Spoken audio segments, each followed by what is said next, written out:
आइए सुनते हैं मुंशी प्रेमचंद की लिखी कहानी समस्या, जिसको लिया है मानसरोवर भाग 4 से। मेरे दफ्तर में 4 चपरासी हैं। उनमें एक का नाम गरीब है। वो बहुत ही सीधा, बड़ा आज्ञाकारी, अपने काम में चौकस रहने वाला, घुड़कियां खाकर चुप रह जाने वाला तथा नाम और गुण वाला मनुष्य है। मुझे इस दफ्तर में साल भर होते हैं, मगर मैंने उसे एक दिन के लिए भी गैर हाजिर नहीं पाया। मैं उसे 9 बजे दफ्तर में अपनी फटी दरी पर बैठे हुए देखने का ऐसा आदी हो गया हूं कि मानो वो भी उसी इमारत का कोई अंग है। इतना सरल है कि किसी की बात टालना नहीं जानता। एक मुसलमान है, उससे सारा दफ्तर डरता है। मालूम नहीं क्यों। मुझे तो इसका कारण सिवाय उसकी बड़ी बड़ी बातों के और कुछ नहीं मालूम होता। उसके कथनानुसार उसके चचेरे भाई रामपुर रियासत में काजी हैं, फूफा टोंक की रियासत में कोतवाल हैं। उसे सर्वसम्मति ने काजी साहब की उपाधि दे रखी है। शेष 2 महाशय जाति के ब्राह्मण हैं। उनके आशीर्वादों का मूल्य उनके काम से कहीं अधिक है। ये तीनों कामचोर, गुस्ताख और आलसी हैं। कोई छोटा सा काम करने को भी कहिए तो बिना नाक भौं सिकोड़े नहीं करते। क्लर्कों को तो कुछ समझते ही नहीं, केवल बड़े बाबू से कुछ दबते हैं। यद्यपि कभी कभी उनसे झगड़ बैठते हैं, मगर इन सब दुर्गुणों के होते हुए भी दफ्तर में किसी की मिट्टी इतनी खराब नहीं है जितनी बेचारे गरीब की। तरक्की का अवसर आया है तो ये तीनों मार ले जाते हैं। गरीब को कोई पूछता भी नहीं। और सब 10-10 पाते हैं, वो अभी 6 में ही पड़ा हुआ है। सुबह से शाम तक उसके पैर एक क्षण के लिए भी नहीं टिकते। यहाँ तक कि तीनों चपरासी उस पर हुकूमत जताते हैं, और ऊपर की आमदनी में तो उस बेचारे का कोई भाग ही नहीं। तिस पर भी दफ्तर के सब कर्मचारी, दफ्तरी से लेकर बाबू तक, सब उससे चिढ़ते हैं। उसकी कितनी ही बार शिकायतें हो चुकी हैं, कितनी ही बार जुर्माना हो चुका है, और डांट डपट तो नित्य ही हुआ करती है। इसका रहस्य कुछ मेरी समझ में ना आता था। हाँ, मुझे उस पर दया अवश्य आती थी, और अपने व्यवहार से मैं ये दिखाना चाहता था कि मेरी दृष्टि में उसका आदर चपरासियों से कम नहीं। यहाँ तक कि कई बार मैं उसके पीछे अन्य कर्मचारियों से लड़ भी चुका हूँ। एक दिन बड़े बाबू ने गरीब से अपनी मेज साफ करने को कहा। वो तुरंत मेज साफ करने लगा।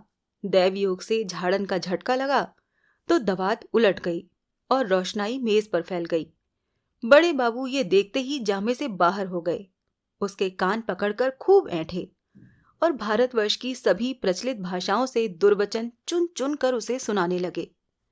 बेचारा गरीब आंखों में आंसू भरे चुपचाप मूर्तिवत खड़ा सुनता रहा, मानो उसने कोई हत्या कर डाली हो। मुझे बाबू का जरा सी बात पर इतना भयंकर रौद्र रूप धारण करना बुरा मालूम हुआ। यदि किसी दूसरे चपरासी ने इससे भी बड़ा कोई अपराध किया होता तो भी उस पर इतना वज्र प्रहार न होता। मैंने अंग्रेजी में कहा, बाबू साहब, आप ये अन्याय कर रहे हैं। उसने जानबूझकर तो रोशनी गिराई नहीं। इसका इतना कड़ा दंड अनौचित्य की पराकाष्ठा है। बाबू ने नम्रता से कहा, आप इसे जानते नहीं, बड़ा दुष्ट है। मैंने तो उसकी कोई दुष्टता नहीं देखी। आप अभी उसे जानते नहीं, एक ही पाजी है। इसके घर 2 हलों की खेती होती है, हजारों का लेन देन करता है, कई भैंसें लगती हैं। इन्हीं बातों का तो इसे घमंड है। घर की ऐसी दशा होती तो क्या ये आपके यहां चपरासीगिरी करता? विश्वास मानिए साहब, बड़ा पौड़ा आदमी है और बला का मक्खी चूस। यदि ऐसा ही है तो भी उसका कोई अपराध नहीं है। अजी, अभी आप इन बातों को नहीं जानते।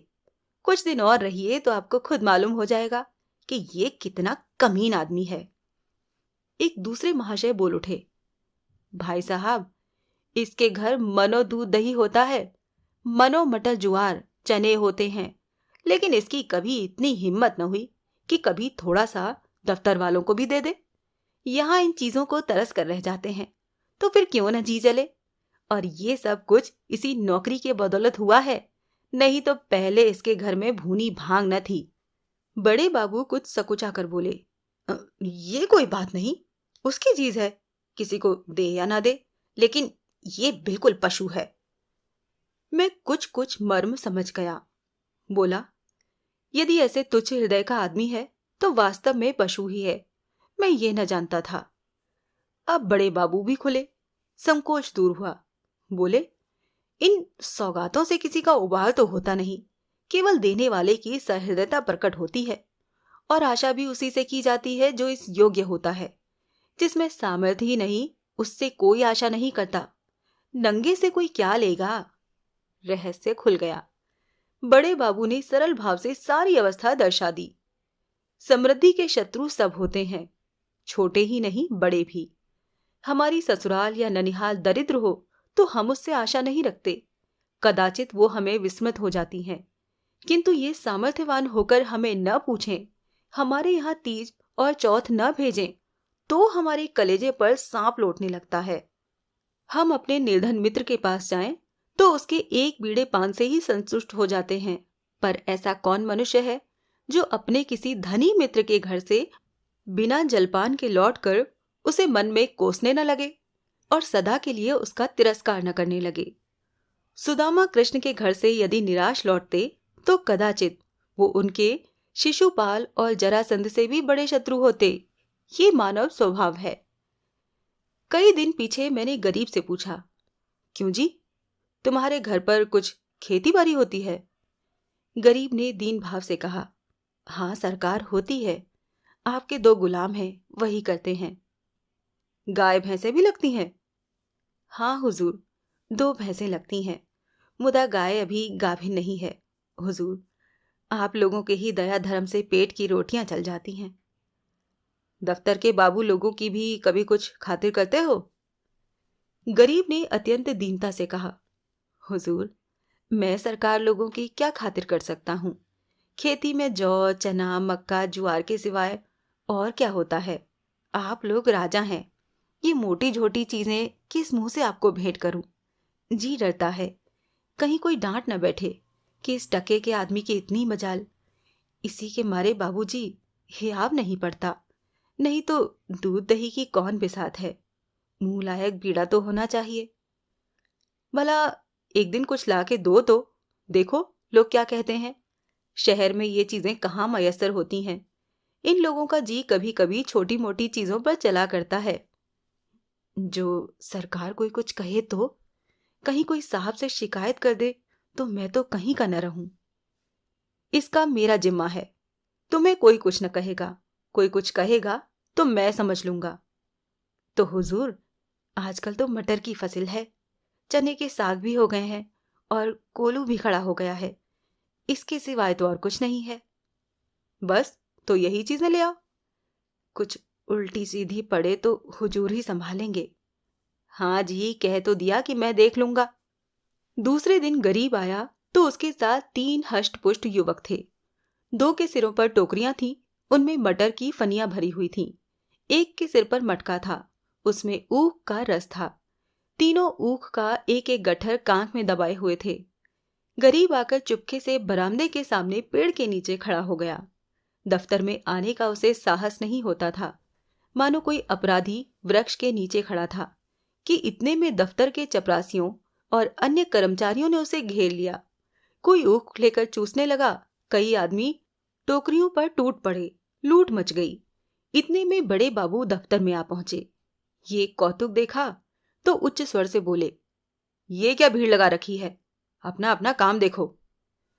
मैंने जाकर उनके कान में कहा, गरीब अपने घर से ये सौगात लाया है, कुछ आप ले लीजिए, कुछ इन लोगों को बांट दीजिए। बड़े बाबू ने कृत्रिम क्रोध धारण करके कहा, क्यों गरीब, तुम ये चीजें यहां क्यों लाए हो? अभी ले जाओ, नहीं तो मैं साहब से रपट कर दूंगा। कोई हम लोगों को मलूका समझ लिया है।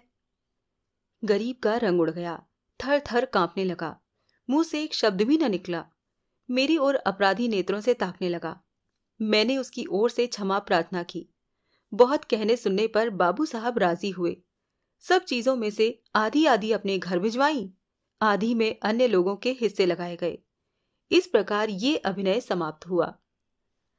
अब दफ्तर में गरीब का नाम होने लगा। उसे नित्य घुड़कियां न मिलती थीं, दिन भर दौड़ना न पड़ता, कर्मचारियों के व्यंग और अपने सहयोगियों के कटु वाक्य न सुनने पड़ते। चपरासी लोग स्वयं उसका काम कर देते। उसके नाम में भी थोड़ा सा परिवर्तन हुआ।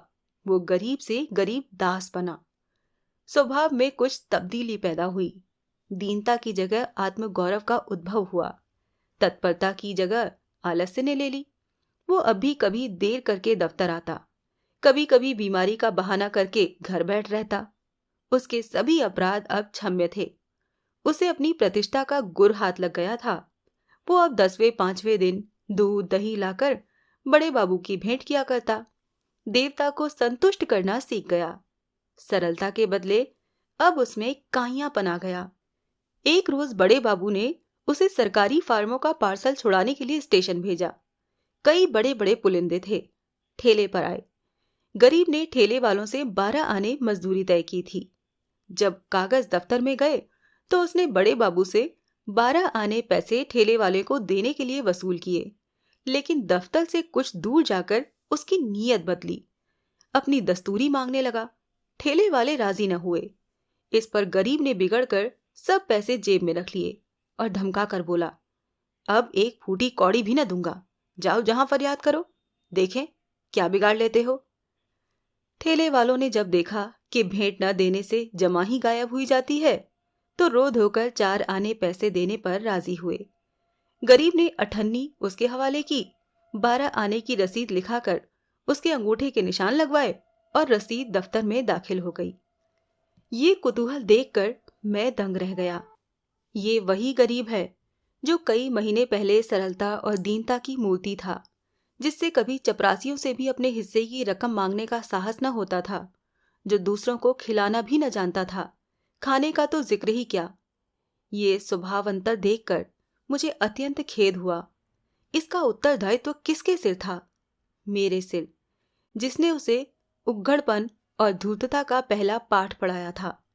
मेरे चित्त में प्रश्न उठा, इस काइयापन से जो दूसरों का गला दबाता है, वो भोलापन क्या बुरा था जो दूसरों का अन्याय सह लेता था? वो अशुभ मुहूर्त था जब मैंने उसे प्रतिष्ठा प्राप्ति का मार्ग दिखाया, क्योंकि वास्तव में वो उसके पतन का भयंकर मार्ग था। मैंने बाह्य प्रतिष्ठा पर उसकी आत्म प्रतिष्ठा का बलिदान कर दिया। अभी आपने सुनी मुंशी प्रेमचंद की लिखी कहानी समस्या। अगर आपको ये कहानी अच्छी लगी हो तो वीडियो को लाइक करें और चैनल को सब्सक्राइब करें। मिलती हूँ अगली कहानी में।